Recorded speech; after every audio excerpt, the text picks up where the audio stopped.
The snows beyond the wall had a way of swallowing sound, a hush that pressed at the ear as if the world were holding its breath. Jon had learned to read that silence, where it tightened with waiting wolves or thinned around raven flight. But on the morning the east wind found him, there was a current in it he could not name.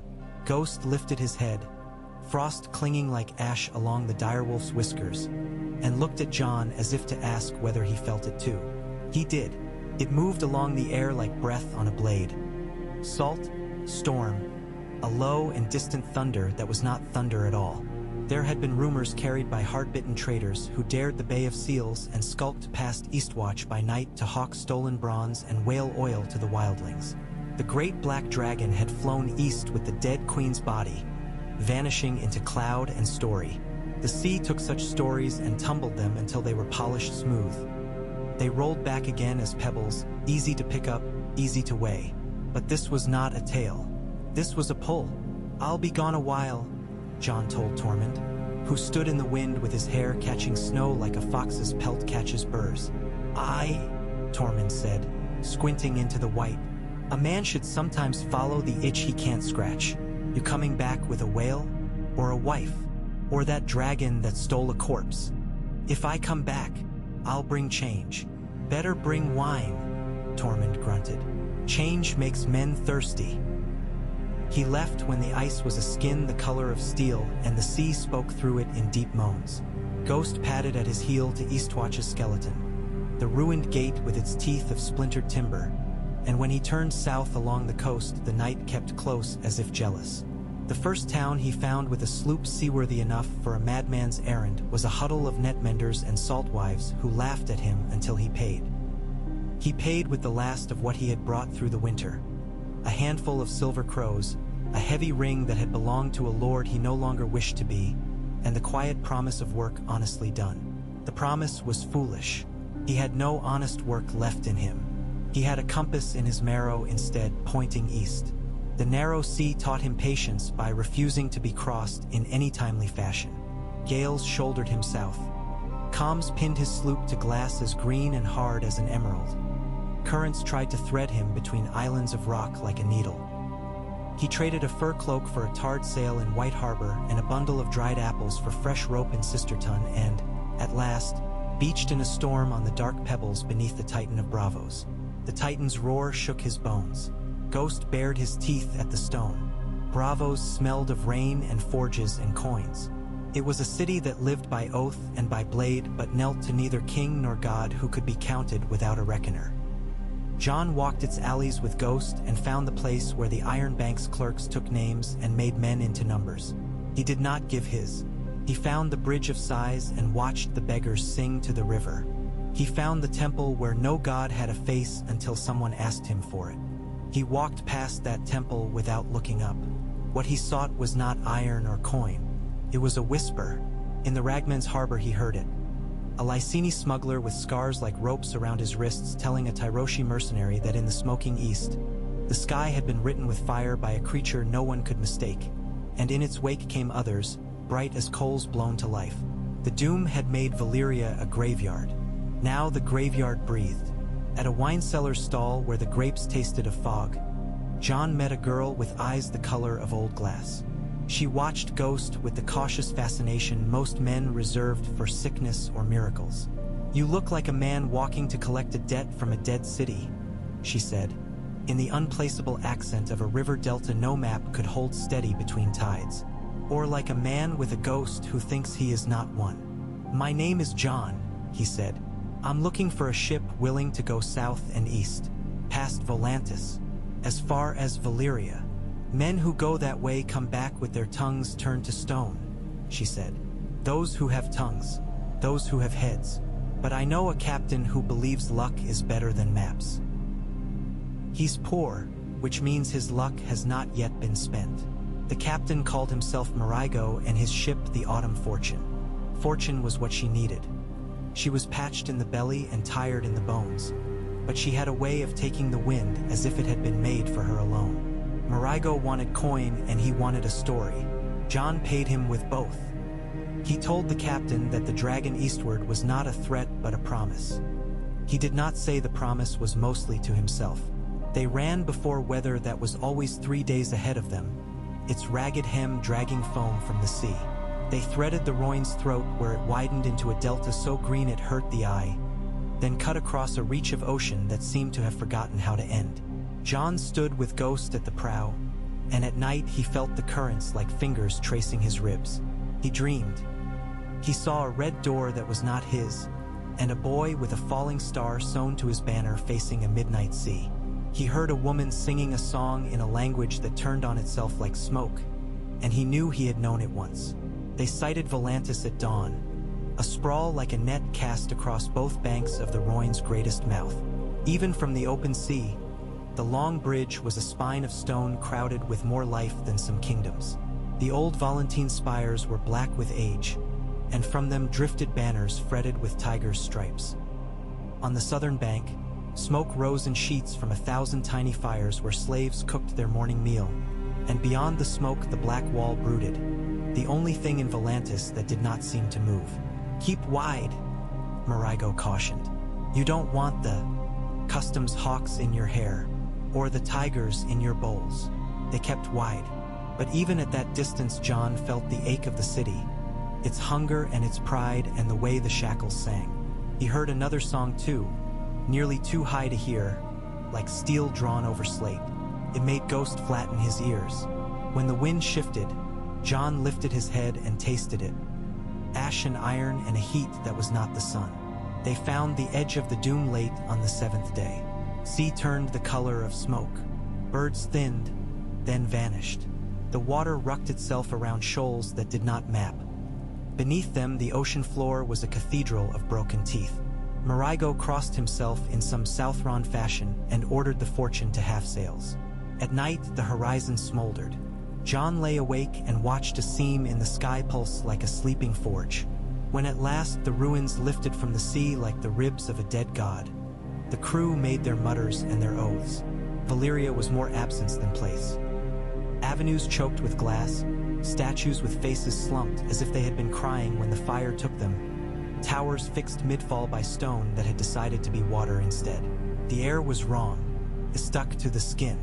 It made every breath taste of a smithy, and threading it all, from the west to the red heart of the east, were the fissures where the earth bled fire thin as thread and bright as coin. "You'll be quick," Marigo said, jaw clenched. "Quick is the price, Snow." Jon did not tell him that he could no more be quick here than a man could be quick walking into a dream. He took Ghost and he took the sword he had no right to carry anymore, and he climbed the shattered steps of an aqueduct that had forgotten it did not have a river. The wind pressed warm fingers into his hair. It smelled now not only of ash but of hide, of oil, and of a musk like summer grass under a storm. That was when he heard the breath. It came as a sigh that lifted dust into glitter and sent it falling in slow spirals. The shape that followed it was horizon large and moon dark. It coiled out of shadow as if shadow were its first home. A long body armored in plates as black as the coal of a forge carried up in tongs. A frill of thorns down a spine as wide as a road, wings that, when they unfolded, threw a brief night across the ruined canal. The dragon set down on stone that had been made to carry gods. The stone bowed. It did not break. The beast's eyes were not red, as the tales said, but an old gold that made a man think of harvests and crowns and all the things men put their hands on and ruined. In those eyes there was no hunger, or no hunger that a human tongue could name. There was recognition, and a grief so wide it had to live as silence or break the world. Jon stood. Ghost stood with him, a white flame blown sideways by the dragon's breath. They did not bow because there was no bow proper to a moment like this. The dragon dipped its head instead, and Jon saw the scars along its jaw, the place where a spear had bit and found no marrow, the ridge where scales had grown over something they could not forget. "Drogon," Jon said, and at the name the eyes narrowed, not in threat but as a man narrows his eyes to better see the face of someone who has walked in out of the snow. He did not expect welcome. He did not expect death that instant either. He expected to have to stand a long time upon the edge between the two. But Drogon breathed once, a sigh that sent heat into Jon's bones, and then uncurled his neck along the stone like a great rope. His chest rose and fell. He smelled, Jon thought, of the winter fields back home when men had burned the stubble to prepare for spring. The ash shifted behind Drogon. Jon saw the half-buried shapes then. Not ruins, not statues, eggs, the size of barrels, their shells crazed with hairline fissures that crawled in spiderwebs and gleamed where the light caught them. 3 lay in the open. Behind them, half seen and then seen fully, were others. 5, 7, 11. A clutch so large it seemed an arithmetic error, a scribe's hand slipping on a tally, except the earth itself had done the count. Drogon watched. Jon stepped closer as the heat built and built until his breath made steam and his hair curled. Ghost's lips peeled from his teeth, not in threat, but for the joy of it, as wolves smiled when the world went right for a heartbeat. Jon put his palm to the nearest shell. It was rough as a pumice stone. It was as warm as bread. When the first egg cracked, it was a sound like dry bark. The slit widened. A thread-black tongue tasted the air, then a nose, then a head the size of a fist, slick with a clear fluid that sizzled as it touched the shell. The hatchling unfurled itself with furious impatience. Its wings were film. Its eyes were wine-dark. Its cry was outrage and announcement in one. It shook itself like a sparrow fallen into a bath. It bit at the air, then at Jon's sleeve, found neither entirely to its liking, and sneezed a spark so small any man would have called it accident. Jon laughed. He had not known there was a laugh left inside him that sounded like that. He took the hatchling in his hand, feeling it find purchase with talons too sharp for what they were, and he did not think of crowns or thrones or any other thing men set on their heads to make themselves taller. He thought of warmth and light and of a world hungry for them both. He thought of chains. He looked at Drogon, and Drogon looked back as if to say that the world might break under the wrong hands, but it might mend too. The eggs hatched through the night and into the morning's tarnished light. Not all. Some remained buried, as if hoarding their heat for a spring that was not yet earned. Those that did split produced dragons small enough to fit in the hollow of a man's 2 palms, each the color of a different oath broken or kept. Tarnished silver, red like bruises, green the shade of pine needles in rain, one the gold of old coins rubbed soft. They clambered upon their mother's forearms and along the ruined stairs and onto Jon's shoulders to hook themselves with the seriousness of little kings. Drogon, whose sex no man could say but whose presence felt father and mother both, watched over all with the low rumble of a mountain that has decided to hum to itself. For 3 days Jon did not count time. Marigo sent a skiff each dawn with nervous men who looked as if they feared he would come back wearing a crown of bones. Jon came to them only to ask for casks, for salt meat and clean water, for oil, for canvas. He built shelters around the clutch with the slow, careful movements of a man who had learned, at last, to choreograph his hope. He sang to the hatchlings in a language he did not know until his mouth shaped it, harsh and low, the consonants like hammered iron, and they quieted, and they learned the smell of him as he learned theirs. On the 4th day, the wind changed. With it came boats, 3 black-hulled triremes with the tiger crest painted on their square sails. Volantis's reach was long even in the ash. They came hungry for bone or wonder. It did not matter which. Marigo's fortune bobbed between them and the shoals like a mouse between cats. Jon stood upon the shattered aqueduct with Ghost at his knee, the hatchlings drowsing in a patch of full sun. Drogon lay along a ridge of stone like the spine of some ancient book. He opened one eye. The tigers hailed the fortune in a brass bell's clamor of accents and threats. They sent a skiff of men in bronze shirts with iron in their hands. Their oars cut the ash-tinged water with a deliberateness that said they had done this thing before in places where the stones remembered the names of the men they took. "Go back," Jon called when they were a length away. He did not shout. The wind took his words and folded them down and laid them at the skiff's feet. The men rose with spears leveled, faces tattooed with cat stripes. They hesitated when they saw Ghost, and when they saw the neat row of little beasts along the broken steps. One laughed, thin and high, with the laughter of a man on the edge of a roof who sees a cat and thinks it cannot push him. Then Drogon moved. He did not roar. He exhaled. The air quivered. The men remembered gods their grandmothers had not taught them. Spears dipped. The skiff wheeled clumsily, oars thrashing too fast. Drogon did not chase. He set his head down again, as if to say this world's arguments were too small. The triremes fled. Those sails, so proud, shrank as any man retakes his boast when he sees he cannot afford to make it truth. Jon watched them go with the strange calm of a man who has no interest in vengeance anymore, only in interruption. He did not wish to burn Volantis. He wished to deprive it of the things that made it most itself. He stayed long enough to teach the hatchlings their names. He took the language that had found him and minted their names in it. The green he called Tragar, for the pine forests of the north. The bruise red he named Alix, a sound that tasted of iron and resolve. The gold he named Meraxes, for a queen more ancient than any woman he had known and less dead than any grave liked to think. More came in the days after, slow to crack, slow to skitter forward into air that hurt their lungs. He named them as they arrived. He tasted each name before he gave it. He tried not to make them swords. He tried to make them bridges. When he left Valyria, Drogon flew the first of the flights no map could hold still. The fortune rolled under the push of the dragon's wing beats, then settled as wind came from places that had no wind before. The hatchlings were too small to range far. They rode the rigging and screamed with pleasure at the sight of sea, flaring their little wings until they shone like wet parchment. Ghost sat at the prow and narrowed his red eyes at the horizon, as if trying to learn to see the wind. They did not go to Volantis.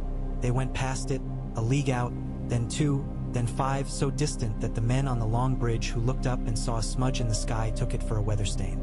They went to the fisheries that belonged to no one, to islands where men dried net and cooked fish that tasted of copper. Jon began to trade not with gold but with possibility. He gave the fishers salt and rope. He taught them how to knot a line that would not pull under a sudden weight. He asked in return for stories. They told him what he already knew but needed said in many tongues. Volantis ruled by the long bridge and by chains. Tyrosh painted its men and its slaves both. Lys smiled with lips so soft they bruised.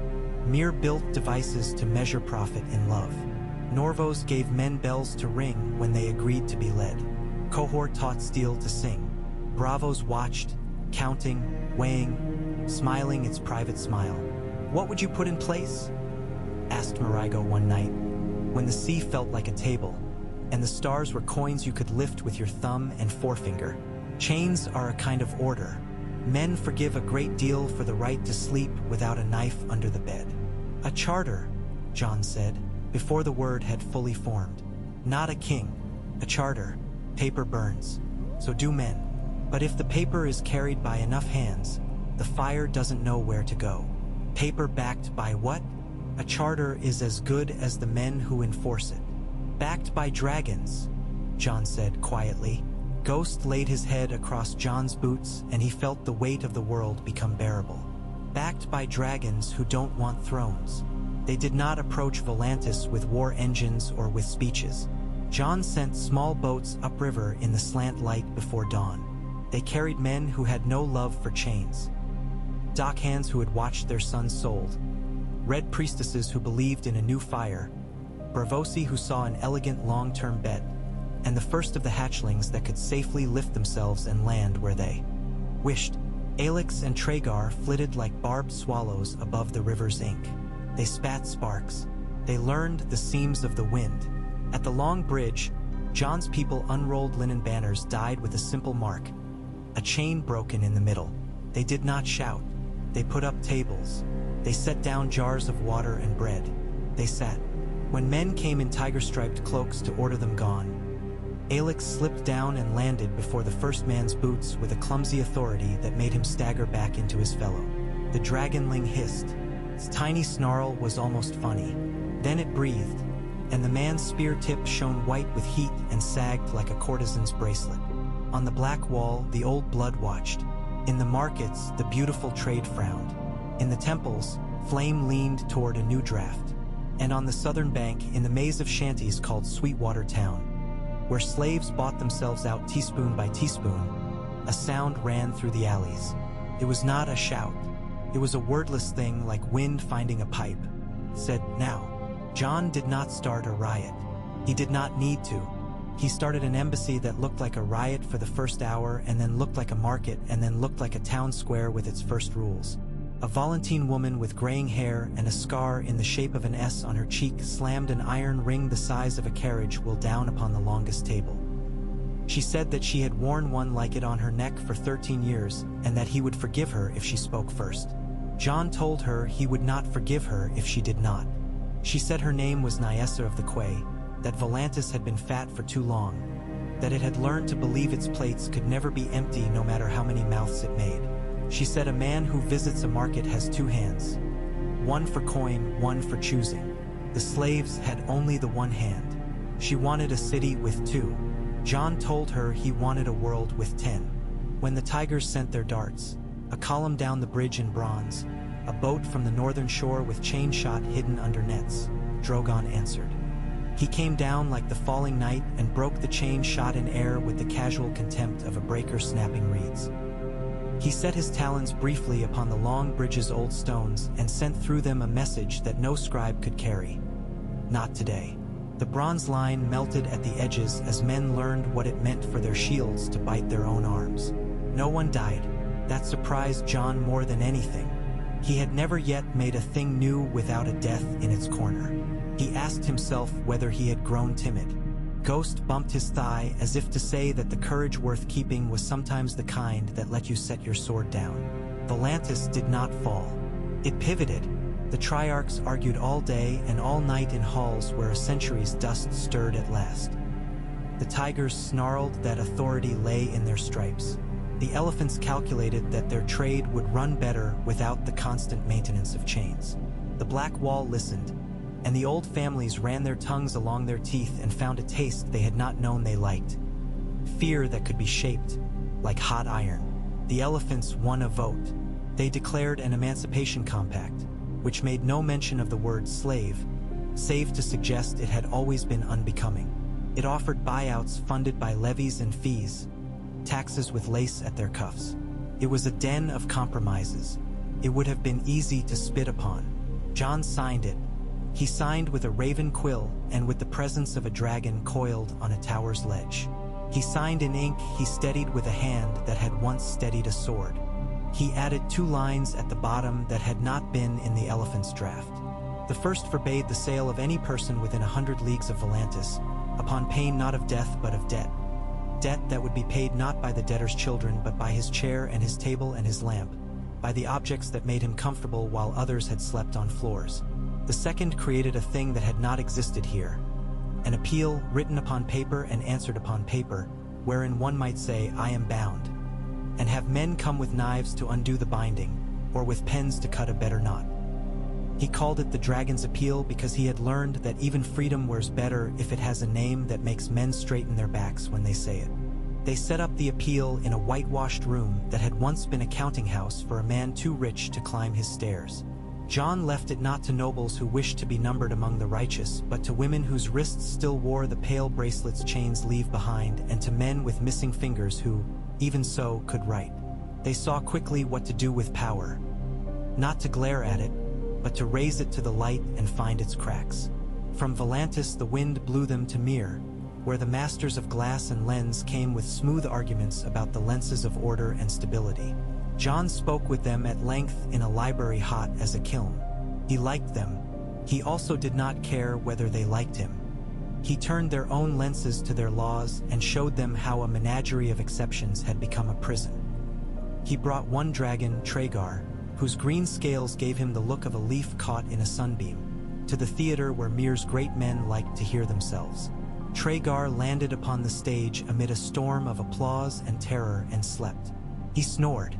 The sound was small and ridiculous, pierced better than a spear. In lists the air was sweet with perfume, and the smiles were soft as butter warmed in the hand. The beautiful trade argued that what they sold was choice, not flesh. John asked the women behind the curtains whether they had chosen the men who bought them. One said yes, and she was not lying. 5 said no, and they were not lying either. He put the 5 at a table and the one beside them and said that if there were to be Audi here, it would be chosen. The Lyceni laughed and thought him provincial until Drogon shadowed the silk roofs, and the men looked down from their galleries and saw ash upon their embroidered shoes. The laughter lost its hinge. They carved their charter in the courtyards where once they had carved their meat. Tyrosh painted itself fiercer than it was. Jon treated it as fierce as it hoped to be, and thus freed it to be gentler than it had allowed itself. He found in its alleys a woman who built clocks that ran on salt water and a boy who could make kites out of refuse that climbed like prayers. He gave them both rooms in the House of Appeals and told them to build him a clock that would ring wherever a man thought to put a collar on a child's neck. The boy made the kites carry threads that sang when crossed. The woman made the singing become a bell. They gave every city a set. When someone set his hand to a chain, the bells complained. Norvos had silence instead of laws. Men with long beards rang bells for God to say who would be beaten and who burned. Jon shaved his own face in the market square with a blacksmith's file, and when the bearded men exclaimed, he said simply that God had made faces and so had he, and that if God wished to choose he should come down and choose. Norvos did not change its God. It changed the permissions its God handed out. The bells went on ringing, but sometimes they rang to gather a crowd to watch a collar cut. When that happened, the little dragons preened on the rooftops like birds who had invented the day. Qohor gave him what he needed most, steel with a memory. The smiths there could teach iron to remember how to be sure of itself. They listened to Jon as they would listen to a man describing a dream that had woke him in the middle of the night. He asked them to teach men to make collars soft, not hard. They laughed and then they did it. Forged rings that could look like iron and snap like crisp bread when pulled by a hand of a certain strength.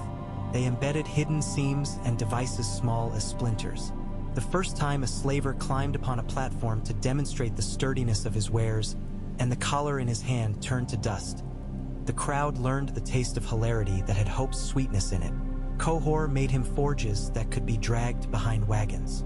The sound of hammer on steel began to mean not war but instruction. Lorith, poor and strange, gave him patience. It had little men wanted. Its people had set their city out along shoals, as if they had learned to love the risk of a tide that could take it all. Jon sat upon a beam above a slowly moving slate-colored sea and thought about charters and dragons and death. Ghost put his head in Jon's lap, and Jon put his hand on Ghost's skull and said aloud to the empty air that he did not want to be a king. The air said nothing back. It did not need to. He had already written it a dozen ways. He had already carved it into the behavior of his days. The little dragons grew. They learned to will together. They learned that at a certain whistle they should land. At a certain hiss they should scatter. They learned to light a fire from a damp branch by patience rather than fury. Aelix took to sleeping on Jon's shoulder long after he was too large for it. Jon wore the bruises as other men wore jewels.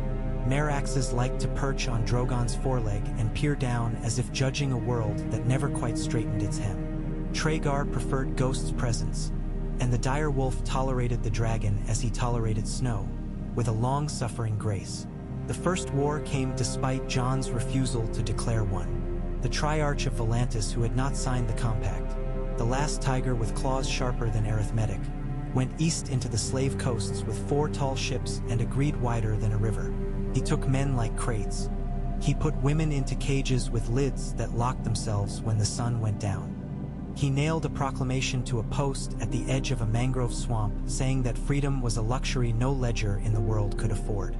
He did this because he had learned that proclamations nailed to posts could make men feel inevitable. Jon did not write a proclamation. He wrote a letter to the man's mother, who lived behind the black wall with her inherited perfumes. He delivered it with Meraxes swooping low enough to shake the lacquer on her hair. The letter said, "Ask yourself whether your son will be happier alive in shame or dead in a poem." Then Jon went to the mangrove swamp. The cages were iron made dear by distance. They were bolted to posts sunk deep in sucking mud. The men who had nailed the proclamation smiled with the confidence of men who have been told they are the teeth in a world that loves to bite. Aelix burned the bolts through with a heat so steady that the iron sighed rather than screamed. Traegar warmed the mud until it stopped sucking. Jon and Ghost wrenched the lids. The men who had nailed the proclamation reached for crossbows, and Drogon arrived in a black rush of heat with the suddenness of a storm that had been waiting just beyond sight. He lifted no one in his teeth. He carried no one to air. He set the crossbows down by stepping on them and making them part of the mud. Then he leaned his head close to the proclamation until it caught fire from his breath, and the words curled and blackened, and the post which had thought itself a tree relearned how to fall. The freed men and women looked at Jon with the faces of people who do not understand yet that the wall behind which they had been sitting has a door. He did not tell them where to go. He asked them where they wished to go and gave them ships. He gave them also papers, writs of passage with the broken chain seal, charters signed in the names of cities that had not known they had names worth putting upon such things. He told them they were owed wages, not kindness. He promised them back pay extracted from men who had done their sums wrong. He handed them small knives and big promises and told them both would be needed. The Tiger Triarch's ships tried to flee, for dragons, no longer hatchlings but not yet the size of houses, took to the air around Drogon as if they had always meant to be a hand with fingers. They unstitched the sails and clipped the rigging and sent balls of tar set aflame with such care that when men leapt overboard they landed in water, not a fire that wore water as a veil. Men lived. That was part of the new arithmetic. Men watched their ships burn down to bones and understood that what they had taken they had no longer been permitted to keep. When Jon returned to Volantis, the mother had already written back. Her letter smelled of orris and regret. She asked for her son's life. She offered money formed into promises and promises formed into money. Jon sent her a single sentence. He lives not because he is yours, but because he might learn. He sent the son to Qohor to sweep the forges and carry water. He told the forge masters to speak to him as if he mattered and to task him as if he did not. He gave him a new name in the ledger, Porter. Braavos waited the longest to show its hand. When finally its ships moved, they moved like a problem solved. The Iron Bank did not blink, but its clerks asked Jon to visit a room with no windows and all the chairs the same size. They said that debt was a dragon more patient than the kind he favored. Jon said that hunger was a dragon more patient still. He told them to write down the costs of war in columns they had not been using, the price of an ear, the price of a name, the price of a child's game in an alley that is not interrupted by a chain. And then he set Drogon upon the roof and let his weight sink into the ledger of stone. The Iron Bank's men learned a new number. It looked, in their books, like a sum that included items no one could weigh: grace, wind, breath. They called it, among themselves, the snow premium. They never admitted it existed. They accounted for it in dividends that ran 5 years ahead. It took 3 years before Jon understood that he had a fleet. He had thought fleet meant ships. He had ships. Marigo's fortune and 30 more like her by then, stitched together from different seas and ideas.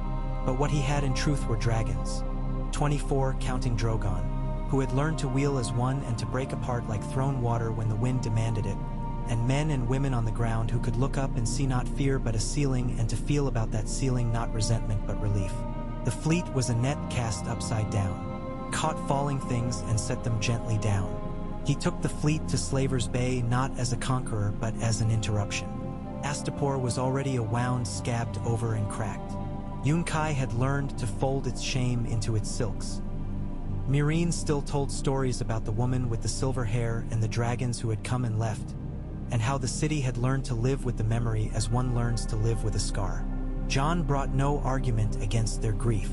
He brought carpenters. He brought schoolmasters.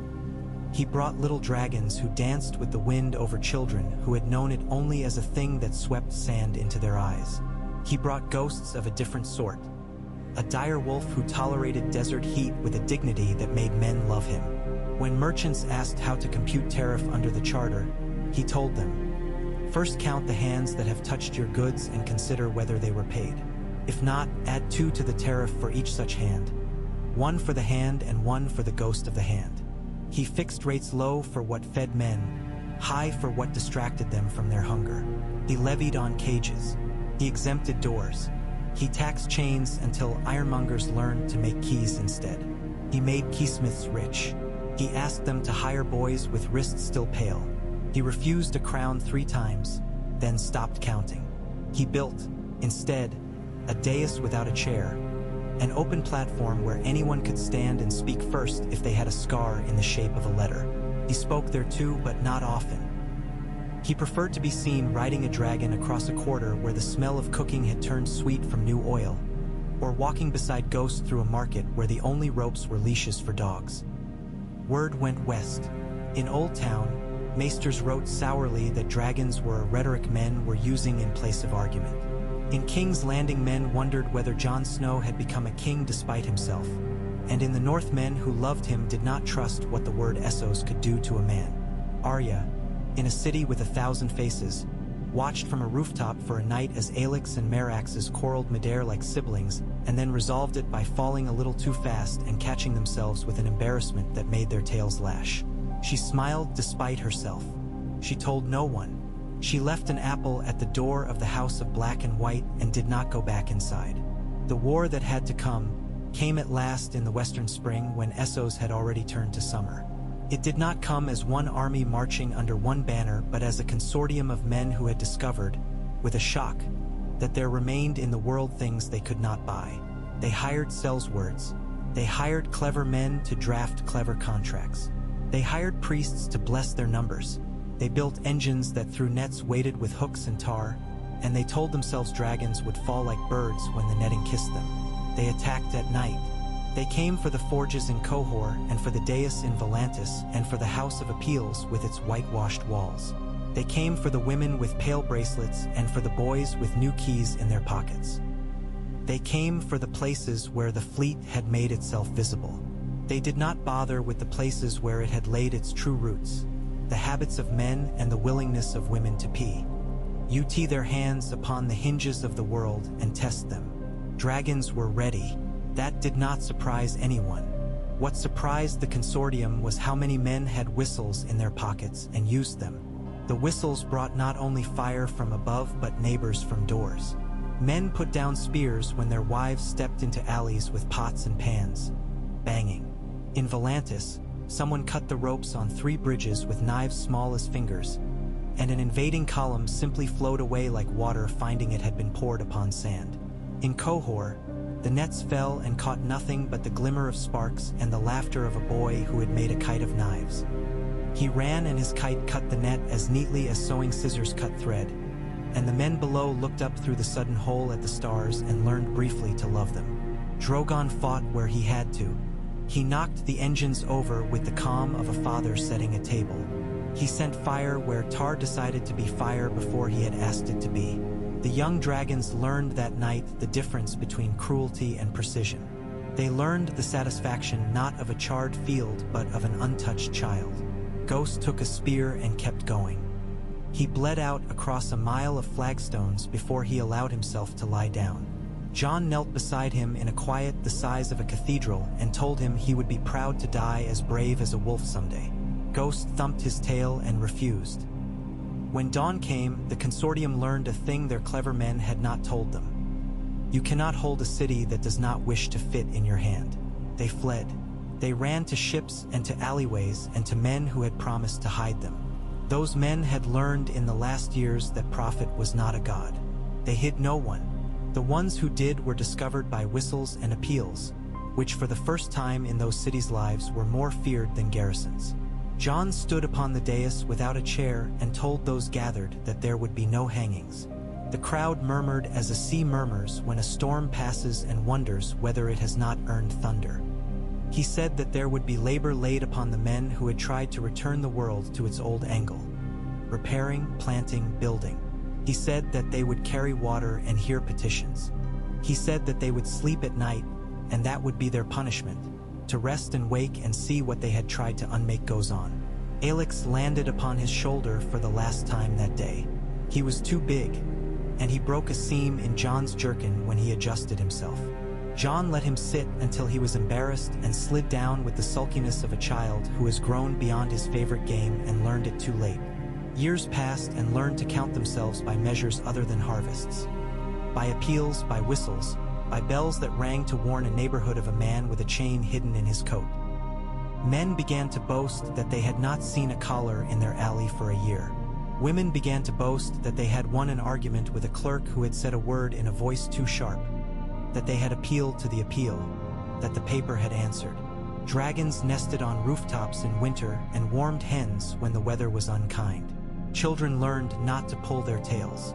A guild formed of men who taught visitors how to walk under a shadow without shame. Jon flew less. He found that his place was mostly now on the ground. Drogon did not begrudge him that. Sometimes, when the wind had a taste of apples, Jon went up, just high enough that men became coins and then buttons and then bits of salt in a gray cloth. He would land again in a street where someone had placed a book upon a chair to claim it in a queue for the appeal, and he would sit beside that book and wait with them. He liked the jokes made in such queues. They were jokes that wanted you to understand a thing in order to laugh. They were the best jokes there are. One autumn he returned to the narrow sea. He stood again under the Titan and listened to its roar and thought how different a sound could be when the bones inside a man had changed. In a tavern near the Ragman's harbor, a girl with eyes like old glass poured him wine that tasted less of fog and more of plums. Her accent had lost its river and found the sea. She told him that in Bravos the faceless men had begun refusing contracts upon those who worked the appeal. The price had climbed. The house had said that some faces were not to be taken because behind them lay the work hands do when they are not afraid of being struck. Jon nodded and said he was glad. She said, "Men says you freed us." He said, "Men lie. Then what do I tell my mother when she asks me who it was?" She asked, pouring him more. "Tell her she did it," he said. "Tell her she's part of the fleet." He sailed north with Ghost and left Essos to the managers and the menders and the dragons who had learned to land without crushing a stall of apples. He walked the wall's shadow again and found it thinner, but still there. The free folk had built something like a village and something like a fortress and something like a dance. They brought him seal meat with pride and beer with laughter and stories, with the kind of love that unhands a man and lets him become his work. "Did you find your whale?" Tormund asked him, squinting as if through weather that had never left his eyes. "I found a school of them," Jon said.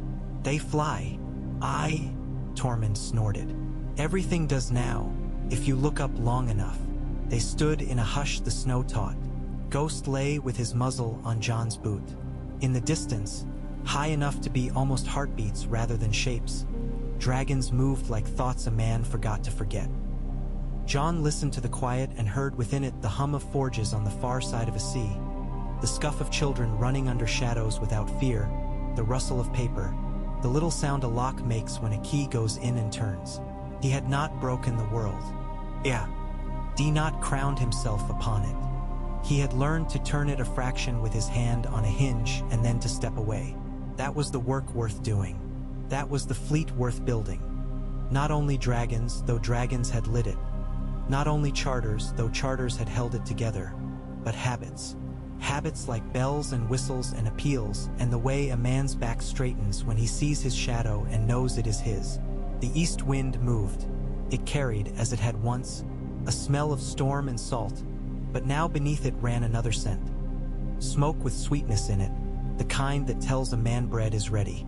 Jon breathed it. He put his hand in Ghost's ruff. He looked at the horizon where the sea folded itself into a darker line and said nothing. There was more to do. There would always be more. But the door had been found. The hinges had learned their sound. The fleet held overhead, wide as a hand, steady as a promise. Winter taught him how to leave even after you had arrived, how to wrap up what you love and set it in the coals to keep warm while you go back into the wind. Jon rose from the hush with Ghost's weight leaning on his shin, the direwolf's breath pluming white and steady, and turned his face south. When he reached the sea again, the tide mixed combers with sheets of glass the way a smith mixes iron with a little carbon to make the blade remember itself.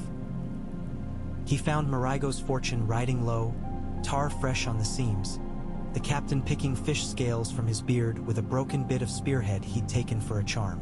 "Brought the cold with you?" Marigo grunted without looking up. "It travels light," Jon said. They slid along the narrow sea as if a hand were guiding them between teeth. In Bravos, the air tasted of salt and figures. A boy on a dock whistled 3 notes.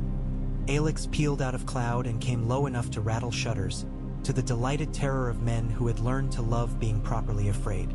John did not stop. He looked once at the house with its blank face, thought of a girl leaving an apple, and kept moving. By the time they ran east of Pentos, the sky had picked up a dusting of ash that had nothing to do with the doom and everything to do with men on small fast hulls throwing firepots for pay. The stepstones had always assembled the same sorts of men and called them different names. Now the men had painted ships and a rich sponsor and a flag the color of bruised fruit. They called themselves the Pearl Alliance. Pearl because pearls are tears made patient. Their tears were other people's. The fortune spotted them by the way a wake cut, abrupt and eager. Marigo spat into the wind. Triarchy by any other name, he said. They smell Myrish, but that purple on the sails is Tyroshi dye, and those oars were built where men count faster than they sleep. Someone fat is feeding them. They won't be hungry long, John said and whistled. Drogon answered from a height that made day brighter when he crossed the sun. He came down as if he'd been falling a long way and had decided to enjoy it. Behind him Traegar dragged the green tang of forest into the salt air. Meraxes and Alex wheeled like coins tossed to the same child. They unstitched the purple sails without burning them. They cut the Alliance's speed until men had to think with their hands. They set tar fires where water was wide enough to hold them. The pirates who clung to their oars had knives in their belts and old grief in their mouths. John saw their faces and thought of boys running kites in Tyrosh and girls counting coins in Myr. He did not think of justice as a thing you put on a scale and waited for it to stand still. He thought of the next meal and the next choice. When the smoke lay flat, he went among them in a skiff with Ghost standing in the bow and the whistle boy from Bravos at the stern. Eyes big as fish. He passed knives out hilt first. "Take a knife," he said to the men with ropes around their wrists and their stares nailed to the planks. "And take a name.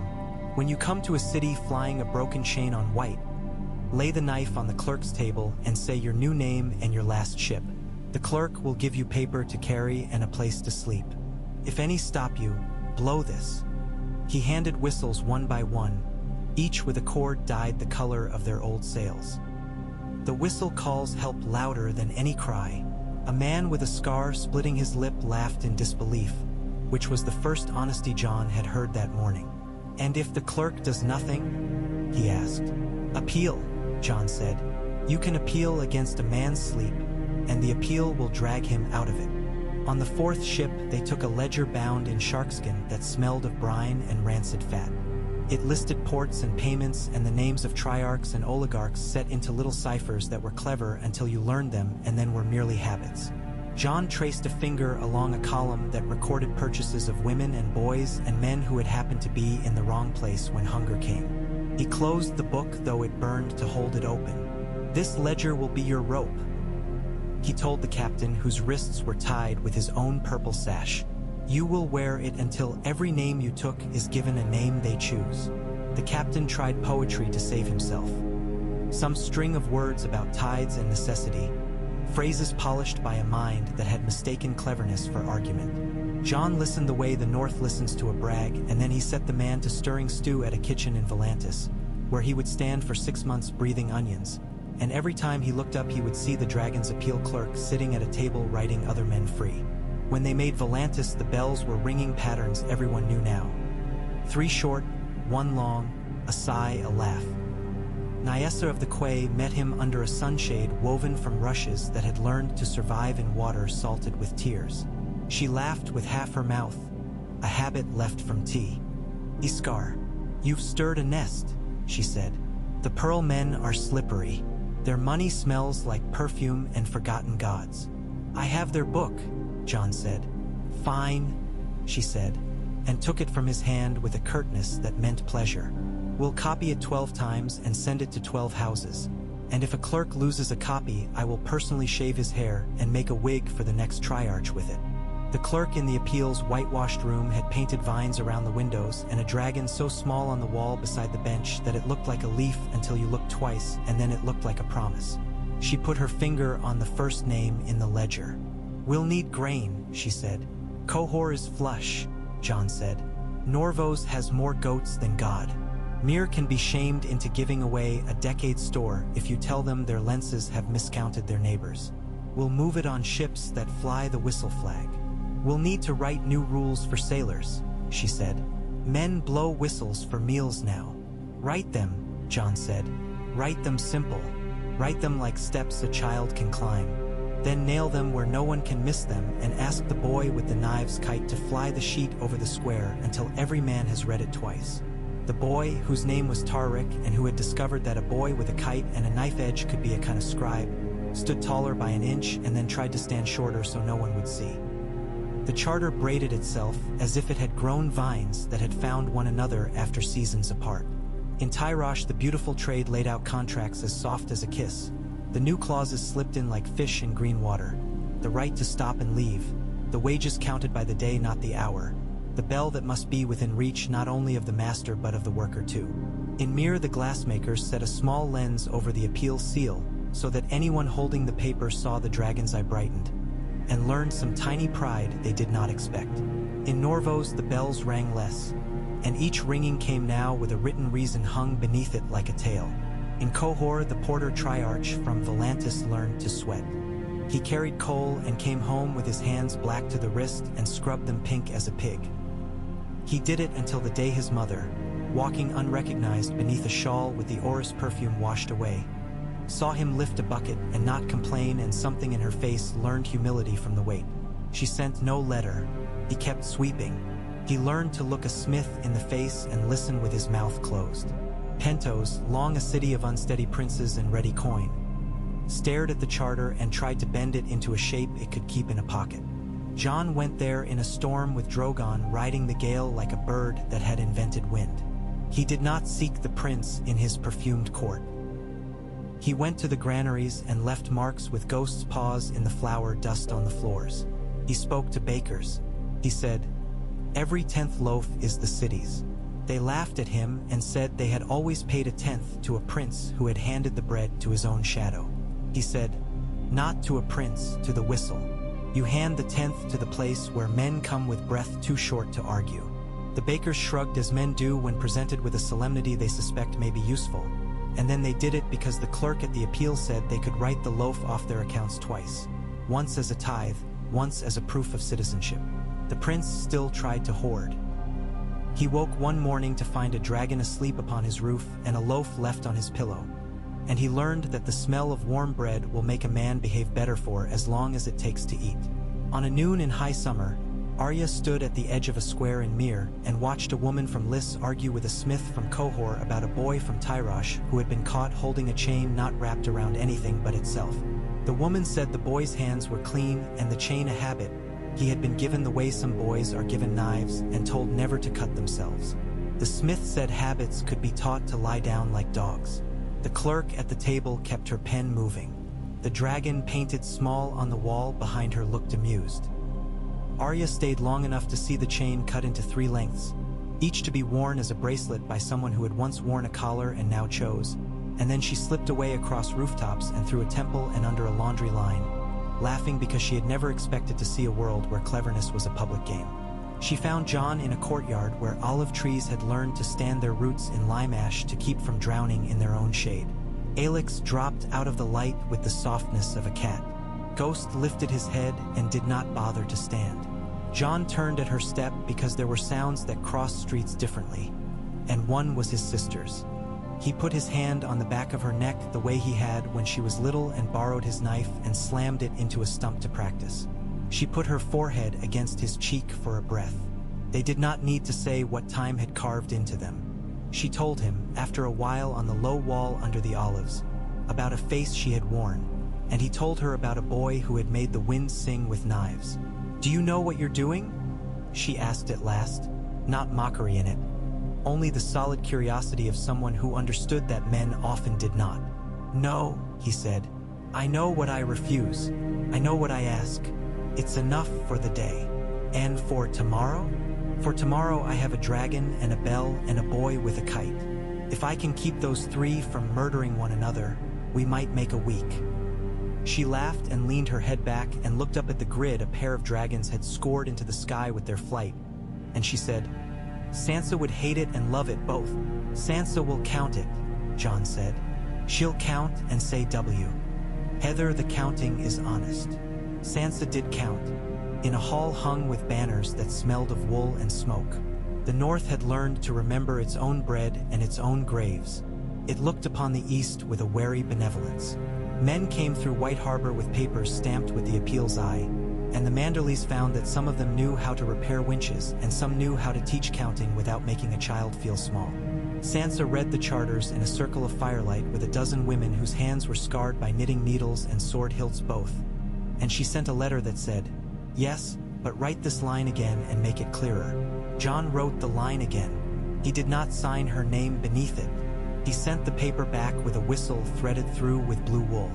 In the second year after the Pearl Alliance discovered it had less appetite than it had boasted, a dry wind came up from the red lands southeast of Meereen and tried to teach the fields to die. The river thinned and learned to resent its own bed. Men looked up at dragons and thought madness. Make them carry rain. Jon looked up and thought logistics. Drogon went heavy with barrels slung from harness, and fledgling dragons learned to fly with canvas sacks wet as seals. But water you steal from one place must be repaid to another, or you only move misery around the board. Jon went to the delta mouths and the tidal flats where the river married the sea without fanfare and spoke to men who built gates out of reeds. Together they taught the river to linger, an extra day here, a night there, long enough to learn generosity. Then he walked into the children's court and said, "No whistles for water.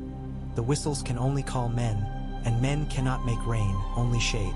They built shade over rows of beans, and when the beans lived, the men learned that sometimes the smaller ambition saves the crop. It was during the drought that the first of the new clutches broke shell in a tiled courtyard in Volantis where the sun fell like a benediction. The eggs had come from Valyria wrapped in oiled linen and dread. The dragons had laid them along the crack of a warm fountain, as if they remembered something older than fear. Jon sat up nights with Nyessa listening to the eggs tick like cooling iron. When the first slit widened, he felt something turn in the air, as if a coin had landed on its edge. The hatchlings came stubborn and perfect, all wrong angles and offended pride. They bit everything and were forgiven. They were named by a baker's boy, a midwife, a woman who had freed herself, and a man who had failed and tried again. Names that tasted of flour, herbs, iron, wind. "You can't control who they love," Nyessa said, watching one choose a lamplighter with hands burnished brown from oil. "We shouldn't," Jon said. "You say that now," she said. "Wait till a fool with a temper earns a dragon's heart." "He'll be busy," Jon said. "We're turning tempers into work. It's a big job. We'll need fools." They trained the new pairings in low, patient circles. Drogon watched, his head on his forearms, eyes narrowed to golden knives. He corrected nothing.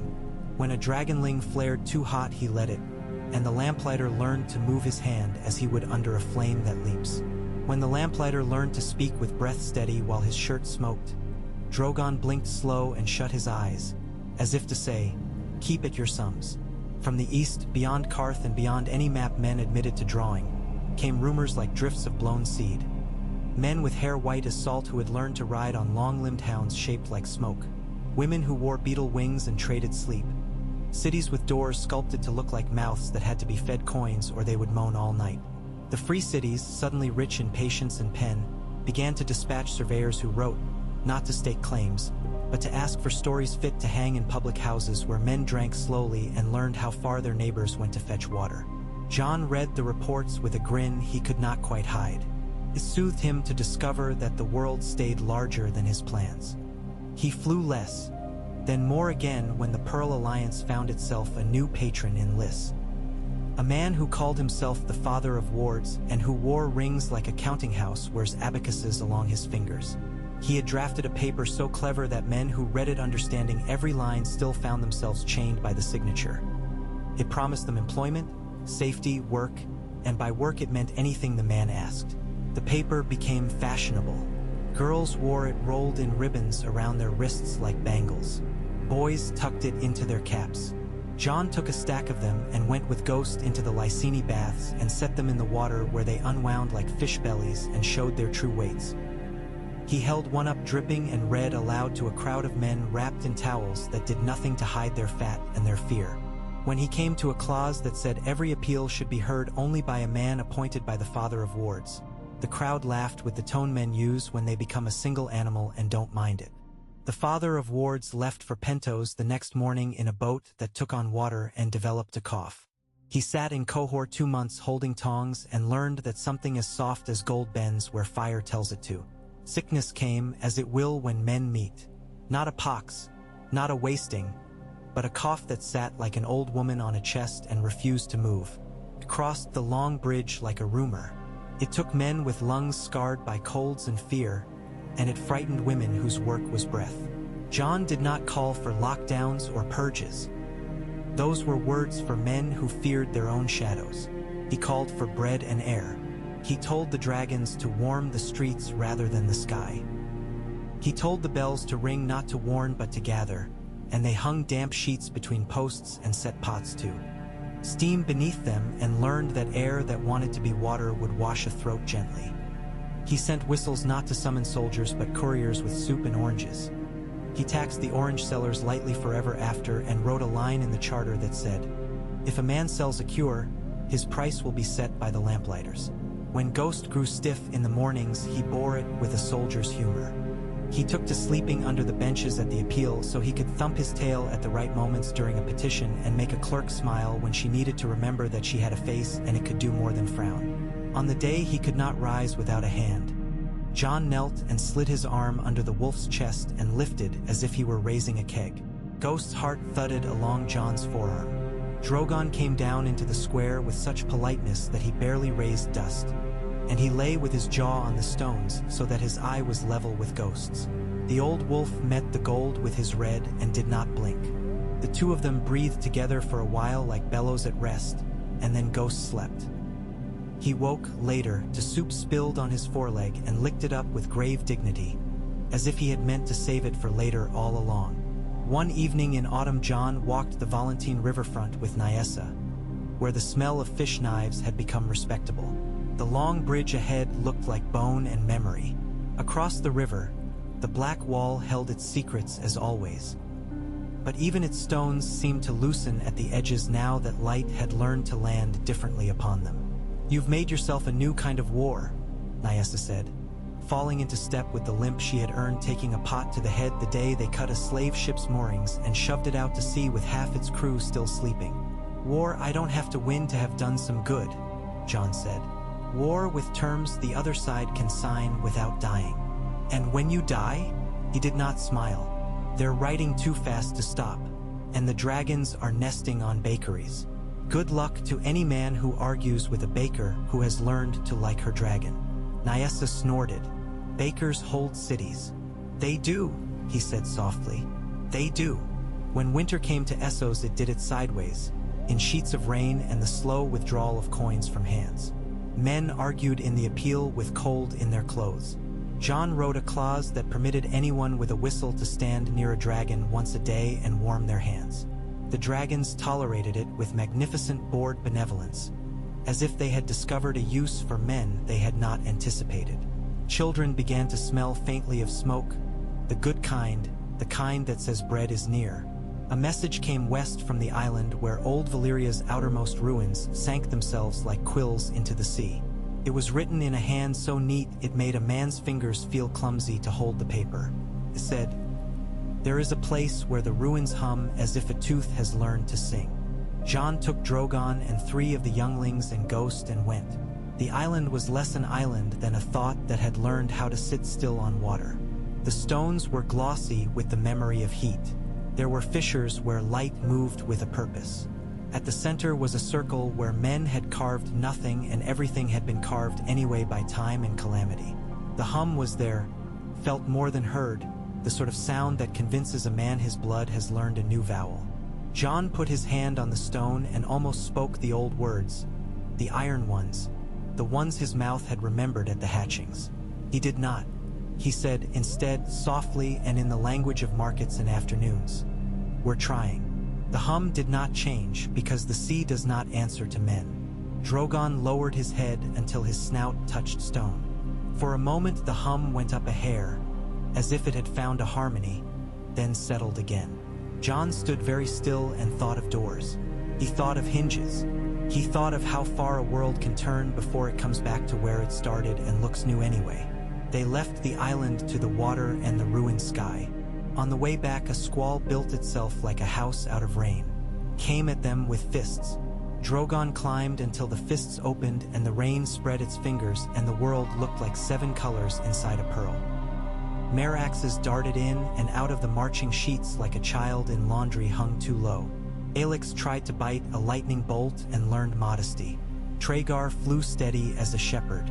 When they dropped through the low cloud as soft as wool, John saw below him 3 lines burned into the grass, dark and precise, like writing done by a hand unwilling to be sloppy even with a torch. He frowned and circled. The lines were arrayed around a hill the shape of a shoulder.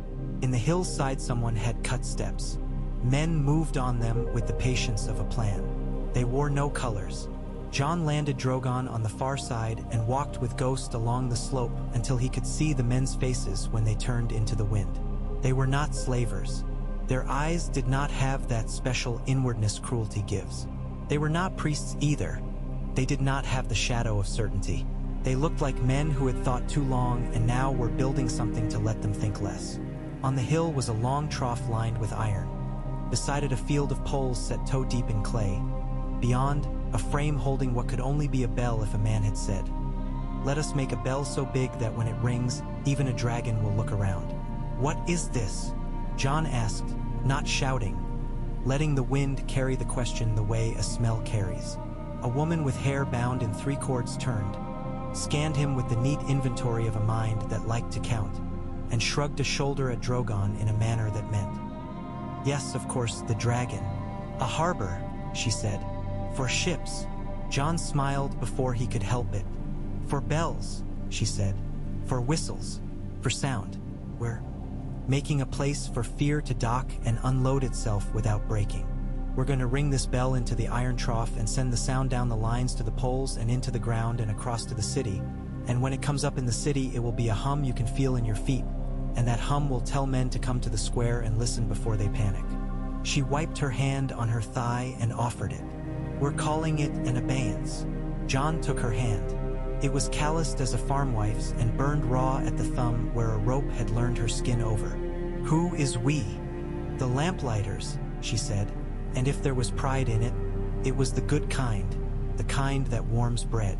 "And the boys with the kites, and the bakers, and the smiths, and the women who sit at the appeal, and the dragons because they're bored when they're not working." Drogon snorted as if he had heard and approved the flattery. They rang the abeyance 2 weeks later in Volantis at a dusk when clouds had piled like blankets and men were quicker to snap than to think. The hum came up through the stones. It kissed the soles of feet. It tapped the bones and legs that had learned war's language too well. Men turned toward the square without knowing why. The clerk read a petition about grain spoiling in a warehouse because a prince's cousin had declared a new tax on air. The crowd laughed at the right places and shouted at the right place and then did not become a mob. John stood at the edge and looked at faces turned in one direction and felt something in him unclench that he had not known was a fist. He slept that night on the roof of the appeal with Ghost at his side and a young dragon, one of the new clutch, black as a promise, made heavy by dreams on his ankle. He woke to watch Nyessa walking across the square with her limp and her head up and a loaf under her arm. He woke again to children chasing a tale that was briefly a pennant and then a real tale and then a game again. He woke to rain deciding not to fall. He closed his eyes last with the thought that he had learned to love not the dragons in the sky but the small dragons on the ground. The habits, the bells, the abeyance, the way men had learned to carry paper as if it mattered because it did. Not all things bent. There were men in the black wall who kept rooms where air did not move and secrets bred like mushrooms. There were priests in Norvos who rang bells to summon old cruelties from their closets and found they were still good at fitting them to men. There were guilds in Mir who tried to sew loopholes fine as silk into contracts. There were ships in the stepstones that painted their sails the color of hope and filled their hold with despair. John did not rejoice in these mistakes, but he took comfort in their predictability. Men betray in patterns the same way rivers flood where the ground tells them to. He built sandbags. He taught clerks to write faster. He asked dragons to fly lower. When the first winter dust fell in Qohor and lay like flour on anvils, Jon took Drogon and Aelix and Traegar and Meraxes to the Far East again. He left the appeal in the hands of women with wrists pale where bracelets had once rested. He left Marigo measuring the sky with a piece of string and smiling to himself. He left Nyessa making a child laugh by raising her scar in a theatrical snarl. He left Ghost on the square with his head on his paws. He did not leave for a crown. He left for a hinge he had heard hum on an island where the stones had learned to be glass. They flew until the cold made even a dragon's joints feel like locks in need of oil. They flew until the sea became a sentence without commas. They landed where the old aqueduct cut the horizon like a blade laid on cloth. They found, under stones that remembered heat, 3 eggs that had rolled out of a crack and settled against a rib of granite. Jon touched them with a hand held steady by purpose, not prophecy. He did not sing the old iron words. He counted. 1, 2, 3. He set them back along the seam where the earth's breath rose. He sat. He waited. When the first tick came, a sound like frost letting go of a leaf, he smiled at nothing and no one and felt as if a book had turned its own page. Drogon let a small breath go that wooed the ash into air. The younglings watched with the graven solemnity of children falling in love with something they cannot yet name. The shell parted. A head with a snout the size of Jon's thumb pushed through, gummed laughter in its throat, and the world made room. He took the hatchling in 2 fingers and felt it latch to his skin with the tenacity of hunger. He thought of bells and whistles and kites cutting nets, of the abeyance humming in men's feet, of Nyessa's limp and Arya's laugh and Sansa's careful line, of Tarek's knife singing and Marigo's string, of Baker's dragons and Lamplighters' calluses, of Ghost asleep and not gone. He thought of an east wind and the smell of apples. He held the world small and loud and imperfect in his hand and whispered to it not a name but a promise.